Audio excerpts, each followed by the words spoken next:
You always hear about Spain colonizing the Americas and getting such a massive head start, then how did they kind of fall off? Well, the way they colonized the Americas would actually be the root cause that would lead to their downfall. See, they basically just focused on extracting as much gold and silver as possible from them. But this caused hyperinflation back home. With so much gold and silver in the Spanish economy, prices for everything shot up. Now, you might not think this is a terrible thing. I mean, sure, you have to pay more money to buy goods, but you also make more money when you sell your goods, so it should all balance out, right? Well, here's the thing. This hyperinflation means that you can no longer sell your goods outside of Spain because they're unaffordable to everyone else besides other Spaniards. Losing these international sales was already a big hit to your business, but it actually gets worse because even other Spaniards didn't want to buy from your business anymore because they could buy those same goods for way cheaper from other countries. Well, you now have basically nobody to sell to. Now, it might be hard to believe how something as simple as this could cause so much economic catastrophe because we do have that dynamic in America today, where the American dollar is so strong that nobody would buy an expensive American-made good when they could just buy it for way cheaper from countries like China. But it's not like the American economy just can't function. The big difference is that today we can specialize in much higher end manufacturing like airplanes and military equipment that either A, only rich countries can make, or B, people would only trust rich countries to make. Since it just isn't likely that people would trust flying an airplane made in Bangladesh, whereas people would pay the premium for a car made in Germany. This also applies to high-end technology, financial services, and basically anything where branding and quality really matter,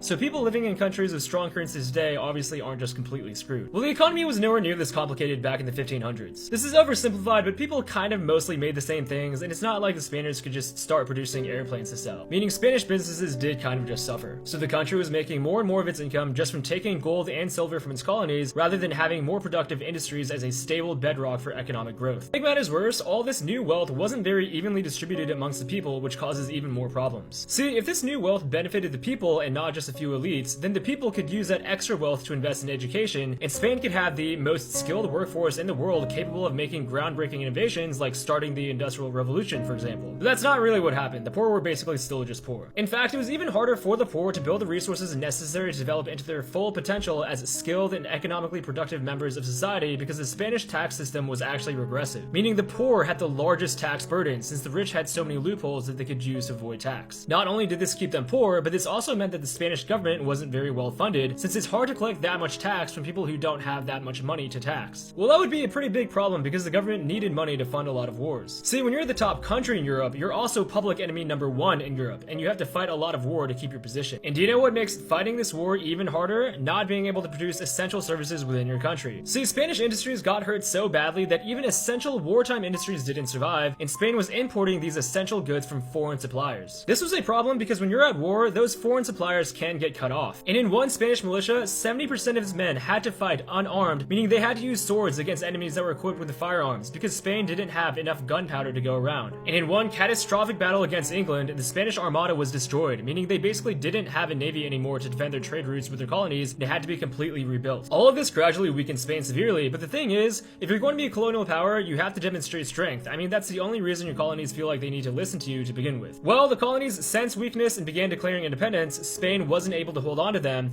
and in a short 15 years, it lost all of its South American colonies plus Mexico. This was devastating for Spain because they had become so dependent on continuously extracting more gold and silver from their colonies to make money. In the meantime, a new power was rising in the region, the United States, and they were itching for an opportunity to establish themselves on the world stage. The American government knew they could do that if they seized the few remaining poorly defended Spanish colonies right in its own backyard, so they began looking for any justification they could get their hands on to go to war with Spain. Well, when one American ship mysteriously exploded, American media at the time pointed all blame on Spain with sensational journalism, getting the American public outraged against Spain. There wasn't really any actual evidence that Spain had anything to do with it, by the way, and modern investigations suggest that the explosion was actually just an accident, but you know, who cares about these silly little details? There was also a mean letter where Spain insulted the American president, and this was also blown up by the media. Well, if a mean letter and a ship explosion with no clear cause, but let's just say it was Spain, aren't enough reasons for war, then I don't know what is. So the US declared war, won the war, seized all of Spain's remaining major colonies like Puerto Rico and the Philippines, and this basically marked the end of the Spanish Empire.